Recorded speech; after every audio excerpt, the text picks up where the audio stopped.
ನಿನ್ನೆ ಕೂಡ balloon ಕಟ್ಬೇಕಾದ್ರೆ chair ಎಳ್ದು ನನ್ನ ಕೆಳಗೆ ಬೀಳಿಸಿದ್ಲು. ಏನಿ ಚೇಷ್ಟೆ ಶ್ರೇಯ, ದೊಡ್ಡವ್ರ ಹತ್ರ ಹೇಗೆ ಬಿಹೇವ್ ಮಾಡ್ಬೇಕು ಅಂತ ಗೊತ್ತಿಲ್ವಾ? ಏನ್ರಿ ಬೆಳಗ್ಗೆನೆ ಮಕ್ಳನ್ ಬೈತಿದ್ದೀರಾ? ಇವ್ರ ಚೇಷ್ಟೆ ದಿನ ದಿನ ಜಾಸ್ತಿ ಆಗ್ತಾ ಇದೆ. ದೊಡ್ಡವ್ರು ಅಂತ ನೋಡ್ದೆ ಅಜ್ಜಿನ ಶ್ರೇಯ ಕೆಳಗೆ ಬೀಳ್ಸಿದಾಳೆ. ಏನೋ ತಮಾಷೆಗ್ ಮಾಡಿರ್ತಾಳೆ, ಅದಕ್ಕೆ ಕಿರ್ಚಾಡ್ಬೇಕಾ? ಏನಮ್ಮ ತಮಾಷೆ? ಈ ವಯಸ್ಸಲ್ಲಿ ಕೆಳಗ್ ಬಿದ್ದು ಕೈಯೋ ಕಾಲೋ ಮುರ್ಕೊಂಡ್ರೆ ಯಾರು ನೋಡ್ತಾರ ನನ್ನ? ನಿನ್ನೆ ನನ್ನ, ಇವತ್ತು ನನ್ನ ಹೆಂಡ್ತಿನ. ವಯಸ್ಸಾಗಿರೋರಮ್ಮ, ಸ್ವಲ್ಪ ದಯನ ತೋರಿಸಿ. ಚೇಷ್ಟೆ ಮಾಡೋಕೆ ಒಂದು ಲಿಮಿಟ್ ಇರಬೇಕು ಶ್ರೇಯ. ಜೈ, ನಿನಗೂ ಸೇರ್ಸಿ ಹೇಳ್ತಿದ್ದೀನಿ, ಯಾರಿಗೂ ಹರ್ಟ್ ಮಾಡಬೇಡಿ, ಡಿಸಿಪ್ಲಿನ್ ಆಗಿರ್ಬೇಕು. ಫಸ್ಟ್ ಸ್ಕೂಲ್ಗೆ ಹೋಗೋ ಮಕ್ಳನ್ನ ನೀವು ಹರ್ಟ್ ಮಾಡಬೇಡಿ. ಏನೇ ಇದ್ರು ಈವ್ನಿಂಗ್ ಮಾತಾಡೋಣ. ಕೇಶವ, ದಿವ್ಯಾ ದಿವ್ಯಮ್ಮನ್ ನೋಡ್ದೆ ಸರ್.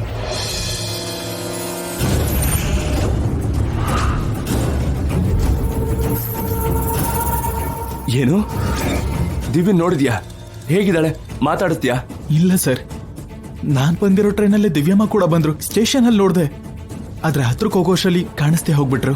ದಿವ್ಯ ಈ ಊರಿಗೆ ಬಂದಿದ್ದಾಳೆ ಅಂದ್ರೆ ಖಂಡಿತವಾಗ್ಲೂ ಮನೆಗೆ ಬರ್ತಾಳೆ.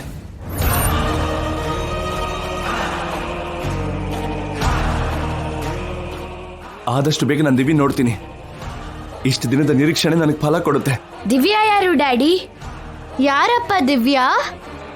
ಅದು ಅವಳು ಯಾರಂದ್ರೆ, ಯಾರೋ ದಾರಿಲಿ ಹೋಗೋ ದಾನಮ್ಮ. ಅವಳ ಬಗ್ಗೆ ನಿಮ್ಗೆ ಯಾಕೆ? ಸ್ಕೂಲಿಗೆ ಟೈಮ್ ಆಯ್ತು, ಹೊರಡಿ ನೀವು. ಕೇಶವ, ಮಕ್ಳನ್ನ ಸ್ಕೂಲಿಗೆ ಡ್ರಾಪ್ ಮಾಡು. ಕೇಶವ ಈಗಷ್ಟೇ ಬಂದಿದ್ದಾನೆ. ನಿನ್ ಮನೆಗೆ ಹೋಗಿ ಫ್ರೆಶ್ ಆಗ್ಬಿಟ್ಟು ಬಾ ಕೇಶವ. ತಾತ, ನೀವು ಮಕ್ಕಳು ಕರ್ಕೊಂಡು ಹೋಗಿ. ಬನ್ನಿ. ಅಮ್ಮ, ಅಬ್ಬಾ,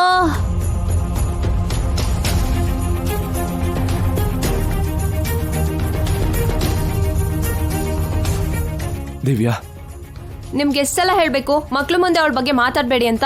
ದಿವ್ಯಾ ನನ್ನ ತಂಗಿ ಅಲ್ಲ, ನಮ್ಮ ಅಣ್ಣನ್ ಸಾಯಿಸಿರೋ ಕೊಲೆಗಾತಿ. ಮನ್ಸಿಗೆ ಬಂದ ಹಾಗೆ ಮಾತಾಡಬೇಡ ಶಶಿ. ನೀವೇ ಮನ್ಸಿಲ್ದೆ ಮಾತಾಡ್ತಿರೋದು. ನನ್ ಸ್ಥಾನದಲ್ಲಿ ಇದ್ದು ಯೋಚನೆ ಮಾಡಿ, ಅವಾಗ ಅರ್ಥ ಆಗುತ್ತೆ. ಚಾಣಕ್ಯ ನಿನಗೆ ಅಣ್ಣ ಆದ್ರೆ ನನ್ನ ತಂಗಿಗೆ ಗಂಡ ನನಗೆ ಭಾವ. ನಿನಗೆ ಅಲ್ಲ, ನನಗೂ ನೋವಿದೆ. ಅದ್ಯಾಕೆ ನಿನಗೆ ಅರ್ಥ ಆಗ್ತಿಲ್ಲ?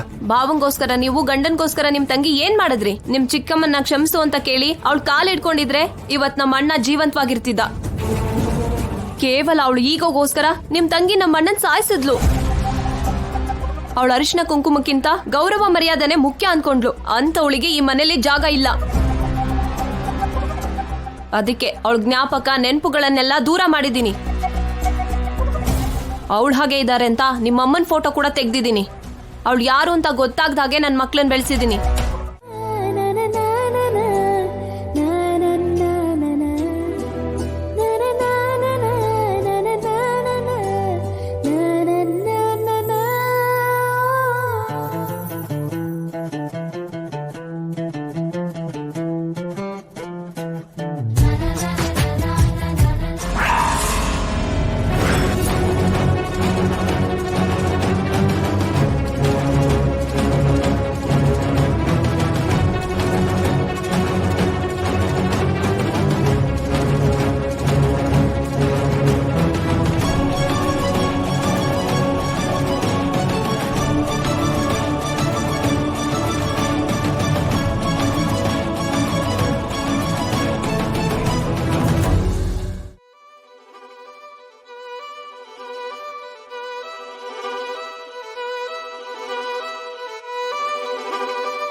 ಅಣ್ಣ, ನಡಿ ಹೋಗೋಣ.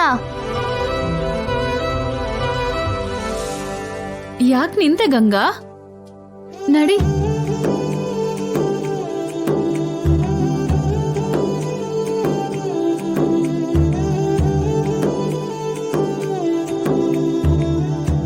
ಏನಾಯ್ತಣ್ಣ?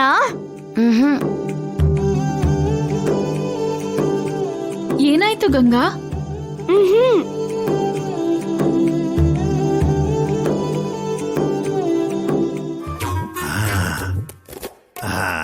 ಇಷ್ಟೊತ್ತಿಗೆ ಇಬ್ರು ರಾಕ್ಷಸರು ಕ್ಲಾಸ್ ರೂಮ್ಗೆ ಹೋಗಿರ್ತಾರೆ. ತಕ್ಷಣ ಪ್ರಿನ್ಸಿಪಲ್ ಸರ್ನ ನೋಡ್ಬೇಕು.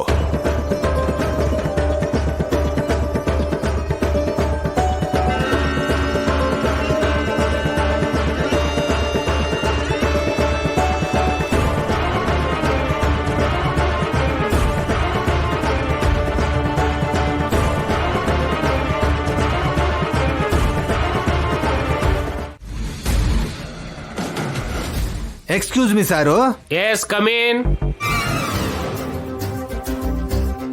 ನನ್ನ ಹೆಸರು ಪೌಡ್ರು. ಚಿಚಿ ರಾಮಕೃಷ್ಣ. ಪೌಡ್ರ್ ಚಿಚಿ ರಾಮಕೃಷ್ಣನ? ಆ, ಬರೀ ರಾಮಕೃಷ್ಣ ಸರ್. ಹ್ಮ್ ಈ ಸ್ಕೂಲಲ್ಲಿ ಓದ್ತಿರೋ ಜೈ ಮತ್ತೆ ಶ್ರೇಯಾ ತಾತ. ಹೌದಾ? ಕೂತ್ಕೊಳ್ಳಿ. ಏನ್ ಕೂತ್ಕೊಳ್ಳೋದೋ ಏನೋ ಸರ್, ನಮ್ ಹುಡುಗರು ನಿಮ್ ಮೊಮ್ಮಗಳು ಇದಾರಲ್ಲ, ತುಂಬಾ ಚೇಷ್ಟೆ ಮಕ್ಳು ರೀ. ಕುಡ್ದಿರೋ ಕೋತಿ ವನವೆಲ್ಲ ಹಾಳು ಮಾಡ್ತು ಅಂದ ಹಾಗೆ ಅವರಿಂದ ಉಳಿದಿರೋ ಮಕ್ಕಳು ಕೂಡ ಹಾಳಾಗ್ತಿದ್ದಾರೆ. ಅವರ ಕಾಟಕ್ಕೆ ಈಗಾಗಲೇ 10 ಜನ ಟೀಚರ್ಸ್ ರಿಸೈನ್ ಮಾಡಿ ಓಡೋಗಿದ್ದಾರೆ. ಮನೇಲಿ ನೀವು ಸ್ವಲ್ಪ ಡಿಸಿಪ್ಲಿನ್ ಆಗಿ ಇಟ್ಕೋಬೇಕು ಅಲ್ವಾ? ಸರಿ ಹೋಯ್ತು. ಡೋಲು ಬಂದು ಮೊದ್ಲೇ ಹತ್ರ ಹೇಳ್ಕೊಂಡಾಗೆ ನಾನೇನೋ ನಿಮ್ಗೆ ಕಂಪ್ಲೇಂಟ್ ಮಾಡೋಣ ಅಂತ ಬಂದ್ರೆ ನೀವು ನನ್ಗೆ ಹೇಳ್ತಿದ್ದೀರಾ. ಏನಾಯ್ತು ಸರ್? ಏನ್ ಹೇಳು ಅಂತೀರಾ ಸರ್? ಮನೇಲಿ ಅವ್ರ ಚೇಷ್ಟೆನ ಸಹಿಸ್ಕೊಳ್ಳಕ್ ಆಗ್ತಿಲ್ಲ. ನನ್ಗೂ ನನ್ನ ಹೆಂಡತಿಗೂ ಸೊಂಟ ಮುರಿದು ಹೋಗ್ತಿದೆ. ನಿಮ್ ಹತ್ರ ಹೇಳಿ ಅವ್ರನ್ನ ಕಂಟ್ರೋಲ್ ಅಲ್ಲಿ ಇಡಿ ಅಂತ ಹೇಳೋದಿಕ್ ಬಂದಿದ್ದೀನಿ. ಡೋಂಟ್ ವರಿ ಸರ್, ಇವತ್ತು ಹೊಸ ಟೀಚರ್ ಬಂದಿದ್ದಾರೆ. ಅವಳಾದ್ರೂ ಮಕ್ಕಳನ್ನ ಶಿಸ್ತಿನಲ್ಲಿ ಇಡ್ತಾಳ, ಇಲ್ಲ ಅವಳು ಕೂಡ ಓಡ ಹೋಗ್ತಾಳ? ಆ ಟೀಚರ್ ಓಡೋಗ ಅಂತವಳಲ್ಲ, ಮಕ್ಕಳಲ್ಲಿ ಪರಿವರ್ತನೆ ತಗೊಂಡು ಬರೋ ಟೀಚರ್. ಸ್ಪೆಷಲ್ ಆಗಿ ನಿಮ್ಮ ಮಕ್ಕಳಿಗೋಸ್ಕರನೇ ಅವ್ರನ್ನ ಇಲ್ಲಿಗೆ ಕರೆಸಿರೋದು. ಇಷ್ಟೊಂದು ಹೇಳ್ತಿದ್ದೀರಾ? ಅವಳ ಹೆಸರೇನು? ಜಾನಕಿ ದೇವಿ ಅಂತ, ತುಂಬಾ ಸ್ಟ್ರಿಕ್ಟ್ ಟೀಚರ್.